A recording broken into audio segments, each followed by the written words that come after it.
నమస్తే స్వరాజ్ న్యూస్ కి స్వాగతం. నా పేరు యశ్వంత్. హుజరాబాద్ నియోజకవర్గంలో మెజార్టీ ఇచ్చి ఎమ్మెల్యేగా గెలిపించినందుకు ప్రతి ఒక్కరికి రుణపడి ఉంటానని అన్నారు. తనపై నమ్మకం ఉంచి గెలిపించిన ప్రతి ఒక్కరికి అందుబాటులో ఉంటానని, ఎవరికి ఏ సమస్య వచ్చినా స్పందించి సమస్య పరిష్కారానికి కృషి చేస్తానని అన్నారు. పట్టణ కేంద్రంలో ఏర్పాటు చేసిన కృతజ్ఞతా సభకు మాజీ ఎంపీ బోయినపల్లి వినోద్ కుమార్, ఎమ్మెల్యే గంగుల కమలాకర్ నియోజకవర్గం నుంచి పెద్ద ఎత్తున పార్టీ శ్రేణులు హాజరవగా ఎమ్మెల్యే కౌశిక్ రెడ్డి వారిని ఉద్దేశించి మాట్లాడుతూ బీఆర్ఎస్ పార్టీ ప్రభుత్వాన్ని ఏర్పాటు చేయలేదని, ఎవరూ అధైర్యపడవద్దని, త్వరలోనే తిరిగి మన పార్టీ అధికారంలోకి వస్తుందని ఆశాభావం వ్యక్తం చేశారు. తెలంగాణ ముఖ్యమంత్రి రేవంత్ రెడ్డికే ప్రభుత్వ నిలకడపై పూర్తి విశ్వాసం లేదని ఆయన మాటల్లోనే అర్థమవుతుందని అన్నారు.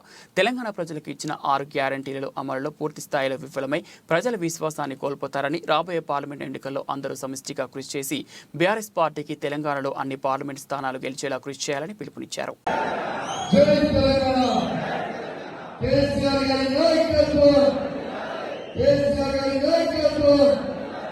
వినోద్ కుమార్ గారి నాయకత్వం, గంగుల కమలాకర్ గారి నాయకత్వం, బయట అందరూ లోపలికి రావాలి.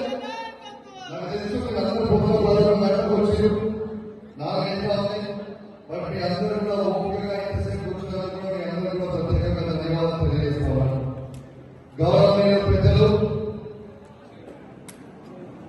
మన కరీంనగర్ రాబోయే పార్లమెంట్ సభ్యులు, గౌరవమైన పెద్దలు వినోద్ కుమార్ గారికి, గంగుల కమలాకర్ గారికి, మరియు ఎంపీలకి, ఎంపీటీసీలకి, సర్పంచ్లకి, కౌన్సిలర్లకి, మరియు ఎంపీటీసీలకి, వైస్ ఎంపీలకి, మరియు బీఆర్ఎస్ పార్టీ రాష్ట్ర అధ్యక్షులకి, ఉపరాష్ట్ర అధ్యక్షులకి, మరియు బీఆర్ఎస్ పార్టీ కుటుంబ సభ్యులందరికీ కూడా పేరు పేరున నా హృదయపూర్వక నమస్కారాలు తెలియజేస్తాను. వాస్తవంగా మీ అందరూ కూడా నన్ను ఇంత పెద్ద ఎత్తున మెజారిటీతో గెలిపించి మీ అందరి ఆశీర్వాదంతో ఇలా హుజరాబాద్ వల్ల కేసీఆర్ గారి జెండా మన హుజరాబాద్ ఎగిరేయడం చాలా సంతోషకరమైన సందర్భంగా మీ అందరూ కూడా తెలియజేస్తూ, మీ అందరూ కూడా సహకరించినందుకు ప్రత్యేకంగా ధన్యవాదాలు. నేను ఎక్కువ మాట్లాడకుండా ఇలా వినోద్ కుమార్ గారికి, కమలాకర్ గారికి మీ అందరికీ ఒకటే మాట్లాడుతామన్నా, ఖచ్చితంగా ఎవరు కూడా తొందరపడకండి. మనకి మంచి రోజులు వస్తున్నాయి.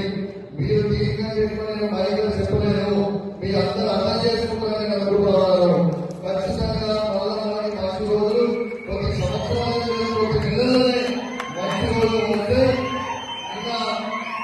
ఇవాళ ఈ కాంగ్రెస్ పార్టీ ముఖ్యమంత్రి ఎంత అభద్రత భావనతో ఉండడో మీరే చూస్తారా.